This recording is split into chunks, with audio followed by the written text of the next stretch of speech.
you our projections on what we think the rotation is going to look like. And then Doug, he launches a new segment, Take That for Data Tuesday, all today on Locked On Hornets. We're Locked On Hornets, part of the Locked On Podcast Network, your team every day. In a minute, cuz we live.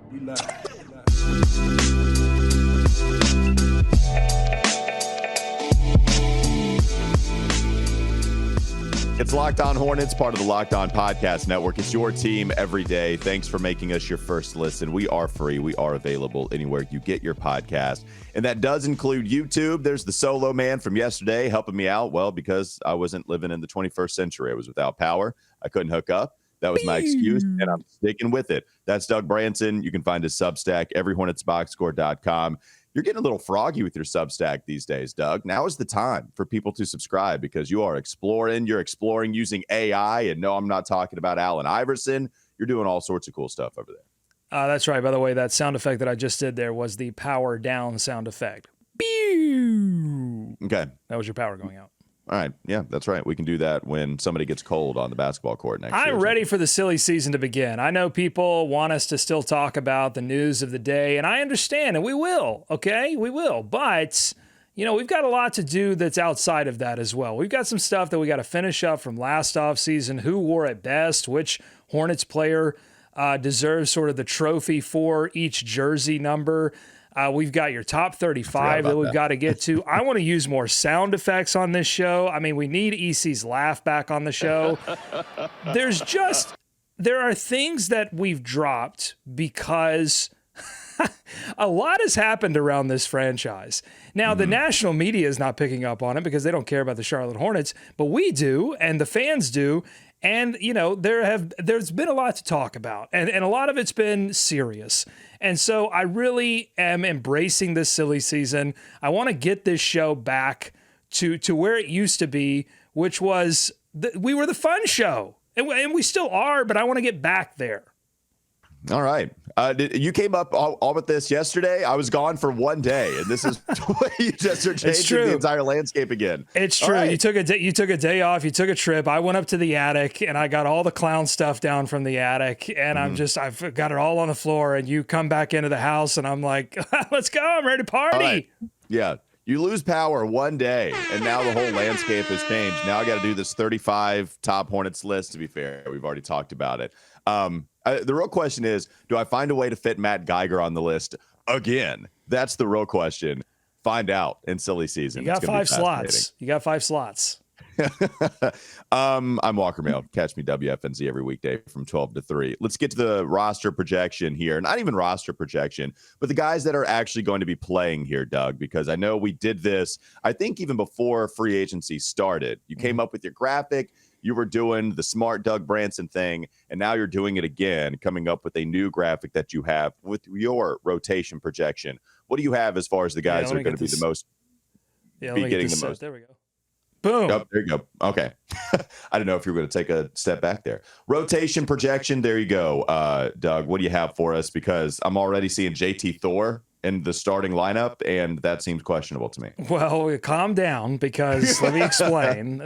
What you're seeing on the screen right now, and what I'll explain to those that are listening, is a regular season opener projection with PJ Washington not being signed yet, so he's out.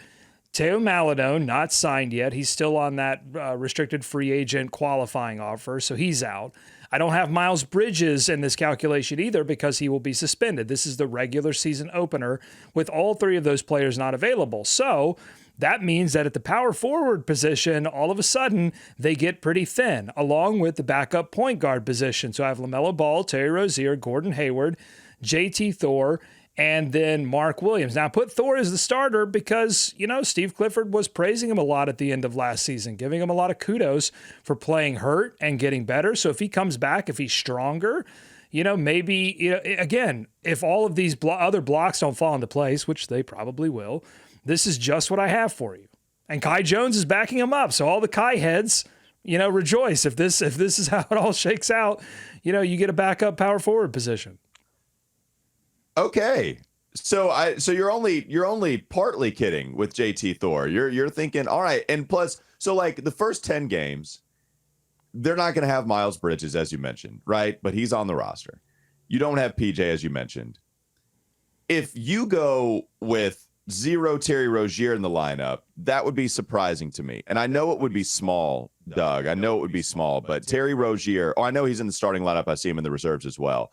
But also, he's your reserve back. He's your backup point guard again, because again, you go into a season where you might have to depend on Nick Smith Jr., which we saw what those results were in summer league. It wasn't good. He was turning the basketball over a lot. He is a shooting guard. He is not a point guard. And then you've got Cody Martin as your sort of, I've got this broken up into starters, reserves. Yeah. That's your third string. And then Swarm. And I've got Bailey, Book Knight, and Black, the 3 Bs over in the Swarm. Yeah, so really this is a conversation, at least at the very beginning of next season, in how they're going to play the first 10 games, because I think you would put Miles Bridges in the starting lineup instead of JT Thor once he's available, right? Well, yes, and PJ Washington too, if they get him signed, and Teo Maladone factors in. So lucky for you, I also have something, we can switch this now, to the regular season projected lineups with all of those pieces in place. And this is mine, and you can debate me here, and we can maybe move some stuff around. But I have LaMelo Ball, Terry Rozier, Gordon Hayward, Miles Bridges, and Mark Williams as your starters. Yeah. Your reserves are going to be, I have a placeholder for free agent point guard. I talked about that on yesterday's show. Could be DeLon Wright, could be Edmund Sumner, could be John Wall, who knows? Cody Martin is your backup wing. Brandon Miller, your other backup wing. I give Miller 24 minutes in this scenario. PJ Washington, your backup big, is 25 minutes, and Nick Richards, your other backup big, at 15 minutes. And then that's your 10-man lineup. I didn't really go into the zone, but the zone is Teo Maladone, Nick Smith Jr., Bryce McGowens, JT Thor, Kai Jones. Those are your deep reserves. And then in the Swarm, I've still got the 3 Bs, Amari Bailey, James Book Knight, Leaky Black. Well, and no, so the Thor conversation is actually way more interesting than I thought originally, because you are right. The power forward position, it's bleak, especially with no PJ Washington, and Miles Bridges is not going to start the first 10 games because he's ineligible to. So now the real question is, does Brandon Miller actually please Hornets fans by starting? Does Steve Clifford please Hornets fans by putting him in the starting lineup?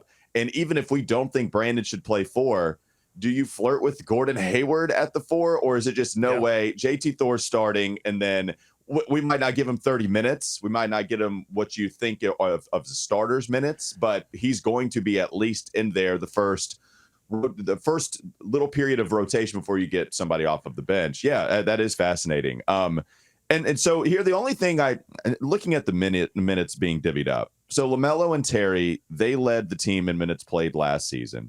Mm-hmm. Gordon at 25 makes sense because, reducing those minutes. Right. Now, I should say what you're seeing right now is sort of my idea of the rotation through the first half of the season, not really opening day, but how things are going to generally shake out as we move into the season. Now, all of this I'm going to change this as realities open up, as we get into training camp.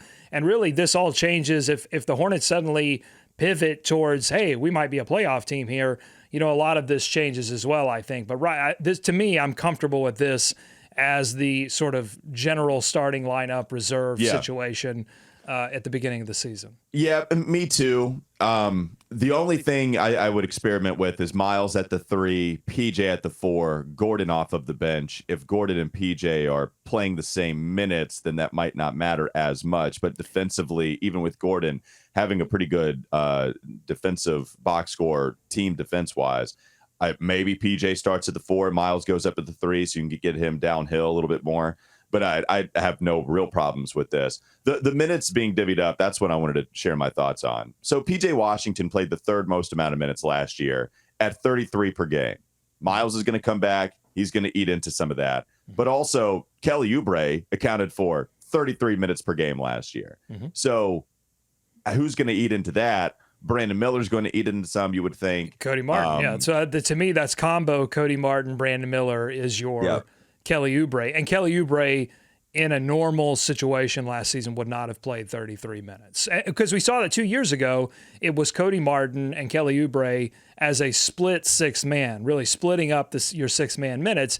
And I think Brandon Miller ultimately becomes your 6th-man wing off the bench in his first year and gets the majority of those 6-man minutes, with Cody Martin being sort of a utility defensive wing. My next question is, you have Brandon Miller eating into the Gordon Hayward minutes. At 32, Gordon played last year, and now he's playing 25 in this projection. Miles is eating into a lot of PJ. My question is, you don't have anybody eating into Terry Rozier's minutes. He played 35 minutes a game last year, 35.3 to be exact. He led the team, and he's playing 35 in Doug Branson's projection right alongside LaMelo. I do wonder, with Terry Rozier being a part of the trade conversation and us talking about Brandon Miller having size and length in the backcourt, if Miller eats into some of Terry's minutes and he actually doesn't play 35 next season. What was your thought process with Terry? Yeah, I mean, maybe, but I've just heard nothing from this team that would indicate that. So if that changes, I'm willing to, make some moves here as we get into camp. If there's some hints that maybe Terry Rozier's role will be reduced, but everything I've heard from Mitch Kupchak and Steve Clifford has been on how important Terry Rozier is to this team.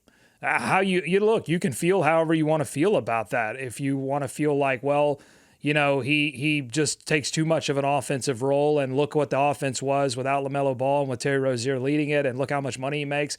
You can have qualms with all of that. But I'm just telling you that this team, as it's currently constructed, feels like Terry Rozier is a super important piece to what they're trying to do. And so my minutes projection here is going to reflect that. No, and I wonder, I mean, we heard that a lot last year with Terry. I wonder, just with the calculus being changed, with Miles coming back, no Kelly, with Brandon Miller on the roster, how much that happens. But I'm not even saying I disagree with any of this. It's just, those are the questions, right? I would imagine when you're thinking about attaching a number to somebody, those would be the questions you have. Brandon Miller backcourt minutes, Gordon Hayward minutes reduction, Miles Bridges eating into the starting lineup, Mark Williams. I mean, he was listed overall last year at under 20 minutes per game, but then Mason gets traded, and before he got injured, it was 25. At the very end of the season, when he came back from injury, he was actually at 29. So Mark, anywhere between 25 and 30, I think, was within the realm of possibility. And Nick Richards, he had 19 minutes per game last season. Yeah, I could see that going down. And we even have the Najee factor. Is he going to play any part whatsoever? Still don't have any news on him. And Kai Jones. Oh, I do have. I'm sorry. I'm not zoomed out enough. I do have. So I've got starters, reserve, swarm, and then to the very far right, I have Spain. He's I've got James Najee in Spain. All right. So the question marks that I think are biggest on this are, Mark Williams, does he get more minutes? I think that's very possible that you see Nick Richards, despite the contract extension, his role get even more reduced, and then find ways to get PJ Washington minutes at the center position and go kind of the small lineup. The other question mark is Miles Bridges. Now, I have him slotted as a starter based on evidence from 2 years ago. We don't know what he is right now. He says he stayed in the gym. We've seen the videos. But is he going to be the same player? He's missed an entire year of basketball. When guys do that with injury, sometimes they struggle to get back into the groove. So we'll have to see. That could be a big question mark. If all of a sudden he's not the same player, then you've got to shift him back into the reserve role and shake this thing up a little bit. But that's, this is what it is right now. What I think right now, it could change. Yeah. Right. No, it's kind of tough to try to figure out, especially with guys being familiar with the team, but having not been there for a year, guys in limbo. The Hornets are the biggest limbo team right now, with Kelly Oubre and PJ Washington still being probably the best available free agents on the market. And we still don't have a deal done with them. Teo Maledon. I mean, we can't even get somebody that came in on a 2-way contract. We can't even get any clarity on what's going to go on with him. So hopefully it'll all work out soon. All right, let's talk a little bit more about this and some other stuff coming up next on the Locked On Hornets podcast. Don't go to sleep on the Hornets just I did yet. want to talk to you about FanDuel before we get to Take That for Data Tuesday, where Doug has some interesting stats on LaMelo. FanDuel's great. You can take your first swing at betting on the MLB on FanDuel, and you can get 10 times your first bet amount in bonus bets up to $200 worth. That's right. Just bet $20 and you'll land $200 in bonus bets, win or lose. That's $200 you can spend betting everything from the money line to the over-under to who you think is going to hit the first home run. All on an app that's safe, secure, and super easy to use. Plus, when you win, you can get paid instantly. There's no better place to bet on Major League Baseball than FanDuel, America's #1 sportsbook. You can sign up today. Visit FanDuel.com/lockedon to get $200 in bonus bets. That's FanDuel.com/lockedon. FanDuel, the official partner of Major League Baseball. More Locked On Hornets coming up next. This is Locked On Hornets. If you're asking me, did they make the right pick to find a rookie of the year? Probably not. But did they make the right pick long term? I think they might have. All right. Whoa, no. That is weak. That dismount, you buckled, you look like Rick Ross jumping off a diving board. That was I think they might have after being I got to get my, I got to give myself room to wiggle, baby. You got to have room to wiggle. Okay. You got to get the wiggle room. It's time for more of the Locked On Hornets podcast.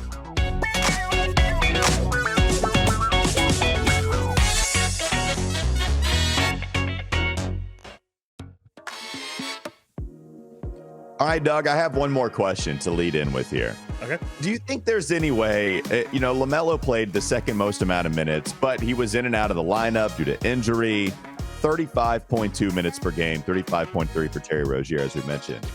Could we see him get an uptick?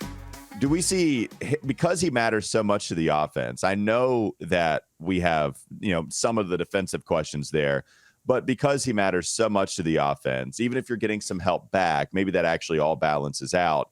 Do we go into, big time star mode, just don't really take him off of the court ever type of role with LaMelo? How much did you ponder that when making this projection? Well, certainly if they're in contention. Mm-hmm. Absolutely. Yeah, to me, the numbers that I showed you, the 35 and 35 for he and Rozier, are just you're sort of slogging through December, January numbers. If they get into February and March and they've got a record such that they're in contention for a play-in, this is how Steve Clifford typically operates. It's going to be 10, 11-man rotation at the beginning of the season, and then he slowly whittles it down to a 9-man rotation. And then in the playoffs in 16, I think there were some games where it was all the way down to an 8-man rotation, sort of, 90s style. So absolutely, but to me, that's something that you really do if you're in the running for things. Otherwise, then I think would be pointless to run him into the ground. Because Steve Clifford has not operated like a Tibbs, for example. Mm-hmm. He's never done that. He has been pretty disciplined on rotations and not playing. Now, he played Kemba Walker significant minutes though when the team was in contention. So I absolutely could see it. Well, and just to be fair, there's not much room to grow considering who led the league in minutes played per game last year. Pascal Siakam was the league leader, 71 games played, 37.4 minutes per game. Like even guys like SGA was towards the top at 35 and a half. So maybe there's not even any room to grow for LaMelo, but so he might even already be there. Can you get up a couple of minutes per game? I think that actually is somewhat of a big increase. And so we'll see if that happens. And if that is the case, then he'll be like top, 15 potentially. That could very well happen. Well, and some of that has to do, in terms of when you're talking about average for a season, some of that has to do with LaMelo Ball staying on the floor and not getting into foul trouble. That was a big issue for him. He fouled out of 6 games. He only played 36. He fouled out of 6 games. So, and foul trouble early, it's less him getting into foul trouble late. It's more of him getting like 3 or 4 fouls in the first half.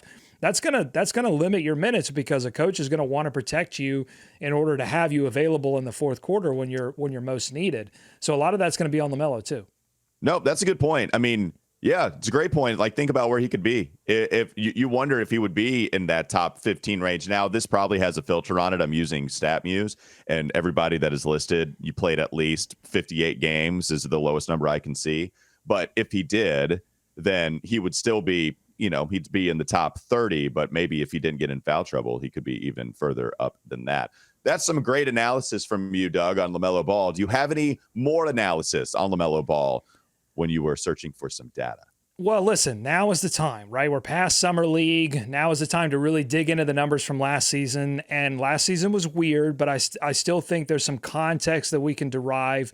There's some information that we can get out of last season's stats. And so I, with the help of our future robot overlords, ChatGPT, we're really digging into the stats here and trying to figure out what we can figure out for next season. And so I decided to go ahead and do this in a segment. I think we should put it on a Tuesday and call it Take That for Data Tuesday. Take that for data.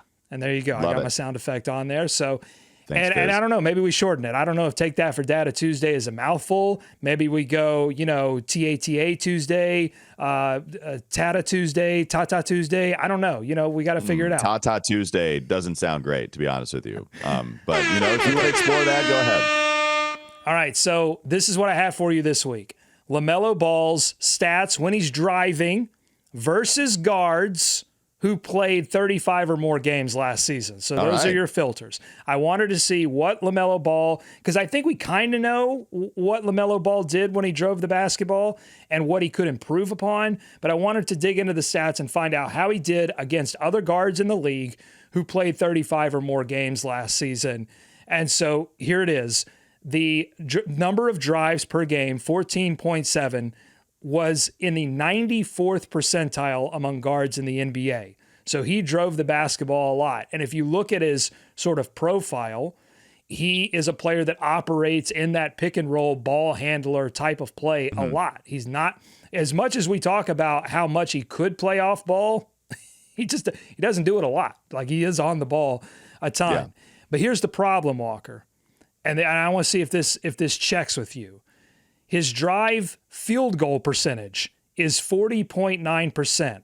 That ranks him in the 15th percentile, well below average in terms of his field goal percentage on drives. Does that check with your eye test? Oh, I think it checks with both of us. I mean, that's the thing that we've talked about with him needing to improve on the most. It's probably the easiest thing for any Hornet fan to point to with LaMelo and say, that's the next part offensively for his game to improve. Once he gets better finishing at the rim, once he gets better at finishing at drives, then his game will go to a completely different level. Because I did see an interesting conversation with the first number you brought up, 94th percentile on drive. So he's attempting it. He's trying to drive, and he's succeeding at least at getting to the basket. Don't know how much separation is there, but he's getting there, right? So when we talk about the attempts, I was looking at, I forget, I apologize to whoever was talking about this on Twitter, but the difference between rim pressure and, field goal percentage at the rim, like, they're not the same thing. And yet we kind of lump them together. If you don't shoot well, then you don't provide rim pressure,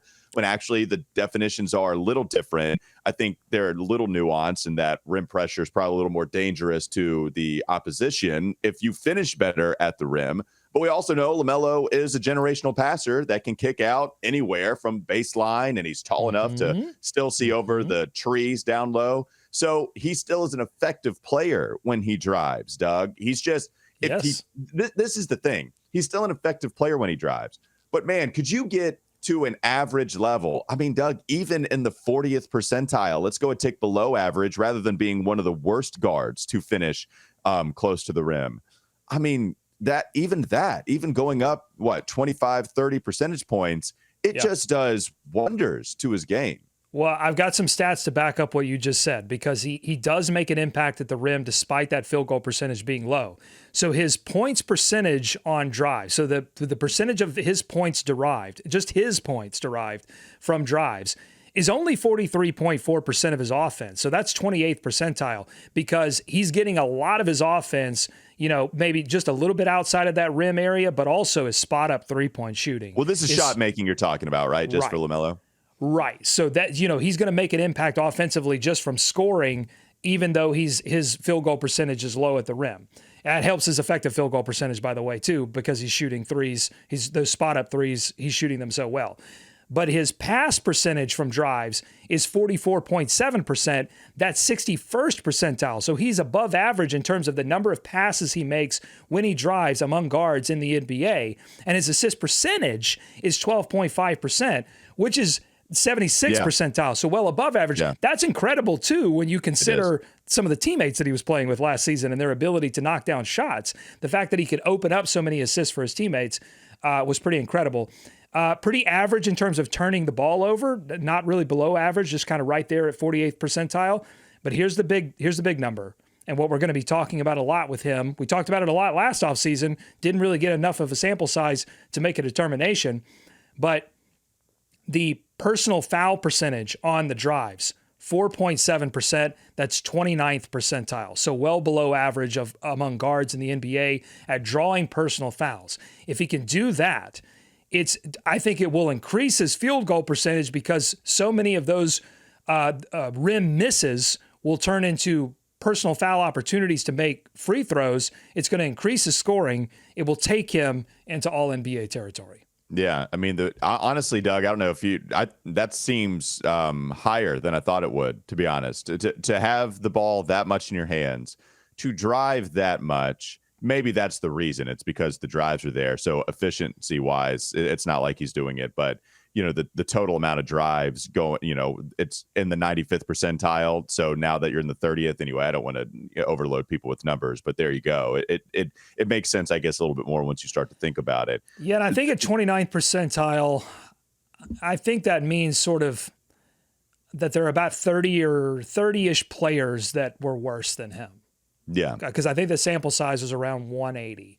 So okay.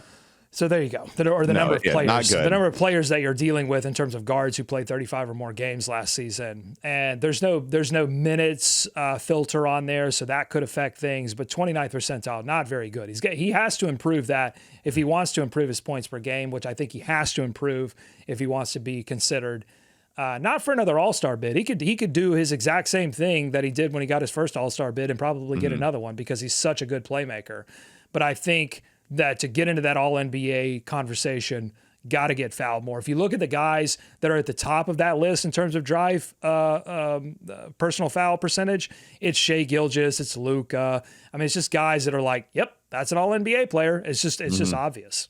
Yeah, I mean, and even across the board, right? Like you see a lot of the All-NBA guys do get fouled a lot. And so and those guys, if you look at the data, there are guys in that conversation that aren't even that great at spot-up shooting. Like Jason Tatum, his spot-up effective field goal percentage is not great. I mean, it's good, but it's not great. So imagine LaMelo, who is great at spot-up shooting, adding a little bit of that, drive getting fouled to his game. We're talking something special like that, because that's what we're not, these critiques. I think people listen to our show sometimes and are like, you guys are hard on LaMelo. Like, look at all he's doing for the team. But we're talking about what does he have to do to go from very, very good to great, because that's the margin that he's trying to navigate at this point. Well, and I mean, anybody that says that isn't like, they don't care. I don't want to lump everyone. I think people, I'm not just talking about LaMelo Ball stands. I think people who watch the games and they watch LaMelo and they see this guy going 100 miles an hour and doing everything for this team, and they know the assist numbers, they know the assist percentage numbers, they know he's like an elite playmaker, and they go, like, what are you guys talking about? And it's like, what we're talking about is those little tiny marginal things that you have to achieve in order to go from All-Star to All-NBA. There are only 15 guys in the All-NBA conversation. How do you get to that 15? That's what we're talking about here. Yeah, I guess my point was I don't hear much criticism on how hard we're being on LaMelo, really, all that much, except for people that probably don't care for us to say anything positive about anything. That's what I'm thinking. That's my point. But LaMelo, the good thing about this is, like, I don't want to say it's easy, because it's not. It just feels like this is real attainable for LaMelo to be able to do. Like this, it seems like this could hit at any moment, and you're hoping for it to. Yeah. And I think that's what does make it exciting. No one's going to call it easy. It's not, he'll just show up and it'll happen. But it is attainable, and it feels like there are, if you played his career out 100 times at this point, then, I mean, better than 50-50 shot that he does improve quite a bit in both of those areas. I mean, I think that's kind of where my thought process is. Totally. It feels like a natural evolution of his game, right? It doesn't feel like something, we're not talking about him changing a shot form or becoming a better shooter, things that are like really questionable as to whether guys that are in their, coming up on their 4th, 5th, 6th years could actually fix at this point. We're not talking about any of those things. I think a lot of what we're talking about are sort of maturity things in terms of the not piling up the fouls, and then little technique things that Kemba, Kemba was able to do this late into his career. I think part of what took him into All NBA was his ability to drive to finish instead of drive to get fouled, but also, I think he increased his trips to the line as well. So, these are the little things that you have to do. I think it's absolutely attainable for LaMelo Ball. I think the bigger question mark for me is staying healthy. Can he get those ankles strong enough to actually remain on the floor? That to me is the bigger question. All right, one more segment to go. Coming up next on the Locked On Hornets podcast. Don't go to sleep on the Hornets just yet. If you're watching YouTube, you read the tag board. You got to see the last bullet point, and your eyes are not deceiving you. There's a fire emoji, and then it says chickens versus orangutans. That's what it says. We'll get to that in just a moment. I don't know. Locked On Hornets coming up next. All right, Doug, you want to explain yourself here with this last bullet point? I don't have to do any explaining. It's Mark Williams, the starting center for the Charlotte Hornets, that has some splaining to do. So here's the tweet. Mark Williams did what he called a light Q&A, asking his, Twitter X users now, I guess, to throw him some questions, and the Mark Williams sickos delivered in kind. Aram here tweeting at Mark Williams saying, would you rather fight a chicken every single time you get into your car or fight an orangutan once a year? You'll never see it coming. It can happen at any moment, and you also have a sword as a weapon. Mark Williams decided to answer this question, thankfully. And it's a very important question. I'm glad Mark Williams didn't dodge this very important question. Mark Williams saying, I think fighting the chicken, because it become part of my routine. Orangutan is wild. LOL. Yeah, every single time you get into your car, look, I think you'd rather fight a chicken too. Now, I actually have an opinion on this a lot more than I thought after reading the bullet point. You did send me this tweet. And I thought Mark Williams gave us a butt tweet because I did not see the quote tweet under it. And so imagine reading without any context. I think fighting the chicken because it become part of my daily routine. Orangutan is wild, LOL. I thought that was a total butt tweet, fired from the hip without his knowledge. But now it makes a little bit of sense. So I had chickens growing up. My mom had a rooster. His name was Dante. Dante was evil boy. I mean, Dante was the worst chicken / rooster of all time. Wow. But he liked my mom. Can you do top 5 worst roosters? Dante's number 1. Yeah, I'll just go ahead and spoil it there. But he did like my mom. My mom put Dante in at the rest of the chickens because if there was another rooster that would come in, Dante would beat them up all to hell, like killed a couple of the more aggressive chickens out there, roosters out there trying to hurt the other chickens. So I would say that Mark made the wrong decision if it is a nasty rooster. At the same time, orangutan strength, I don't know, like they'll just rip car doors off, no problem. I mean, they're crazy. So I think chicken is still the way to go. As long as it's not a rooster, I think Mark Williams should be okay. I would like to now make the observation that you have selected the chicken, and I really feel like you fight a chicken every day anyway. I mean, you get onto this show, you get onto your computer, and you fight a chicken to make this show a reasonable show every day. So I think you're used to it by now. Well, it's a rubber chicken. I mean, you said Teo is not a rubber chicken. I fight a rubber chicken every day to try to get past this show. That's absolutely correct. Now, my opinion on this is I'm going to go the opposite way because I think the chicken, if it was once a day, getting into my car once a day, I have to fight a chicken, then fine, I'll fight that chicken. But if I'm like, and somebody in the replies brought this up, if you forget something in your car, I did this yesterday. I went to the grocery store and I left my phone in the car. So I've already fought a chicken. Assumably, is that a word? I'm assuming you're fighting it to the death. You're killing the chicken or incapacitating it in some way. And now all of a sudden, if you want to go to all that work, I'm going to the grocery store. I could just get a pack of chicken. Okay. It's easy.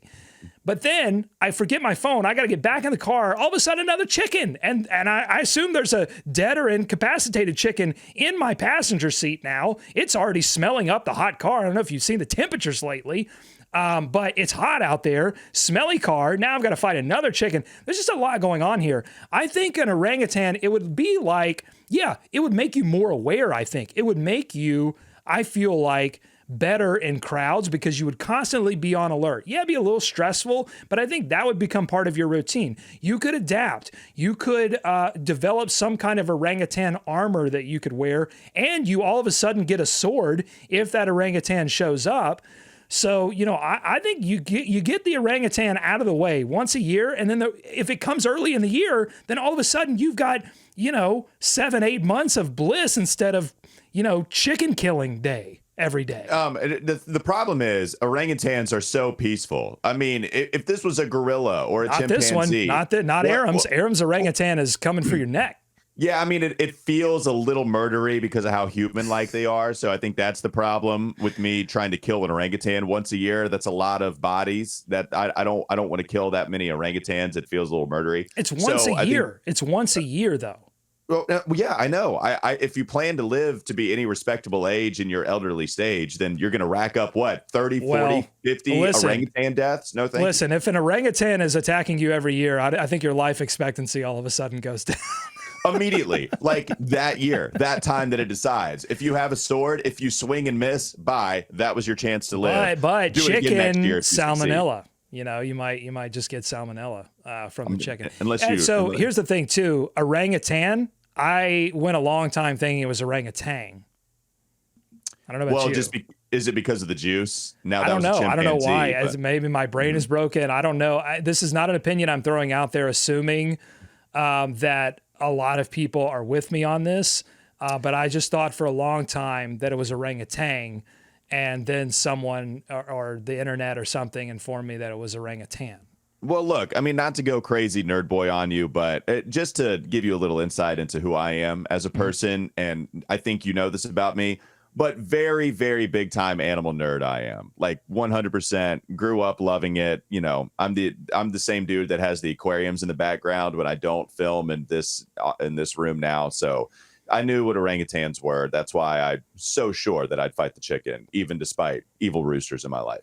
All right, that'll do it for Locked On Hornets. The best segment possibly ever that we've ever done, just there. And I think we did some important work today. We did. I think we did too. We told you about LaMelo's drive percentage, and we told you why.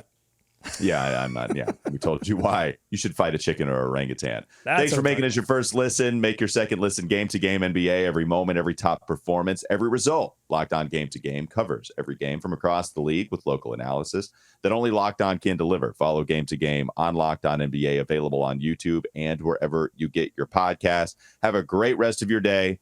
Stay out of trouble with the animal kingdom, and we'll be back with you tomorrow.